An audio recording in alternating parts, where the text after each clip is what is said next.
On the border between Victorian and modern times, the gloomy figure of the great English novelist and poet, Thomas Hardy, rises. The latest descendant of the Norman knightly family, slowly sliding down and already completely ruined by his birthday, Thomas, an unusually sharp-sighted and honest observer of the gloomy and sinister processes of decomposition of small estate and farm life, big and interesting, strong and staunch for that provincial England, which he called Wessex, makes the broadest generalization on the basis of this observation and is the spokesman for a very strong world outlook. It is wrong to think that great everyday writers arise on the basis of an unshakable, unfolding, balanced way of life. Such a way of life is little conscious of itself, and its idylls and mirror self-reflection in literature rarely represent a genuine human interest that can arouse the interest of people outside the given time. On the contrary, the greatest writers appear precisely when everyday life gets cracked, when many people break away from its basic soil, when the whole building begins to tremble. Rather, this process, which turns a once strong building into a ruin, produces either decadent everyday people, or fantastic science fiction decadents, or, finally, people who flee from the society of this formation, sometimes defeating it with scourging irony or even a direct transition to a more modern, more life class. But at the initial moment of such decomposition, its literary reflection is especially interesting. Sympathy for the old is still hot, the symptoms of decay are accepted with great sorrow, but also with great honesty. There is no desire to surround life with some kind of mysticism, with the vigilance of a doctor who foresees a bad end, but to the end a realistic scientist. Such writers look straight into the eyes of their society and their age. Such is Hardy in his best novels, in his best poetic works. The most endearing thing about Hardy is his honesty.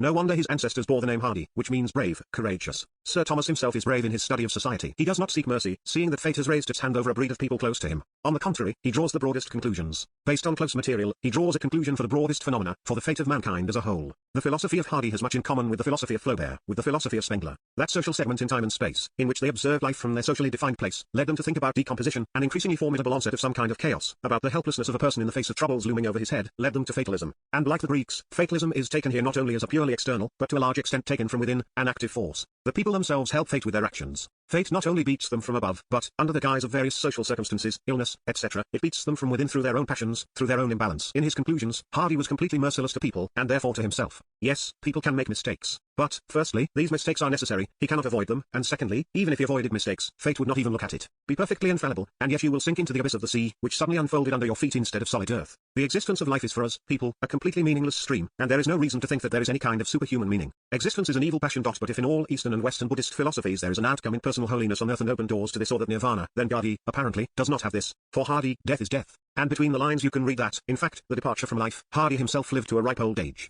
The outcome for Nigger himself was an artistic sketch of this crazy world and a bold recognition of its hopelessness. Both led him to brotherly pity for people, and almost only as the fruits of a feeling of pity he considered his sermon, which persuaded people to admit once and for all that they were toys of an unknown terrible force that lived around them and in themselves. The bitter epic, in which the best works of Hardy, which are the very essence of his work, are composed, could bear the Dante epigraph, lasciate ogni speranza. One he who has entered the door of life must not have hopes, otherwise he will only suffer more. Together with Sophocles, Hardy could have exclaimed, the greatest happiness is not to be born, but to be born, to die as soon as possible. 2. If you are so unhappy that you live, crushed by years, then at least try to acquire calm wisdom that tells you, people thrown with the opportunity to suffer and think into this frenzy whirlpool are deeply unhappy creatures. Try at least to understand each other, our position, to love each other. It is difficult to help each other, because a little better, a little worse, it does not matter at all in the hell in which people are circling. Of course, from the point of view of the proletarian world outlook, Hardy's pessimism is a sick attitude that arose from the painful disintegration of the once strong English province. But there are different diseases. It is necessary to distinguish between the sick and the wounded, that is, an organism poisoned by its own juices, a frail one from a flourishing and, perhaps, very strong, promising organism, a significant part of which has been destroyed by an external blow. It's one thing to be a degenerate, another thing is a fighter, struck by a blow, perhaps even a fatal blow to the chest and courageously preparing for death. This kind of health exists in Hardy. He dares to say to the end what every person in the bourgeois world would have to say, who has not found the only true and real conclusion, the way out to the victorious class, to the proletariat, with its boundless, sun-drenched prospects. Do we need Hardy?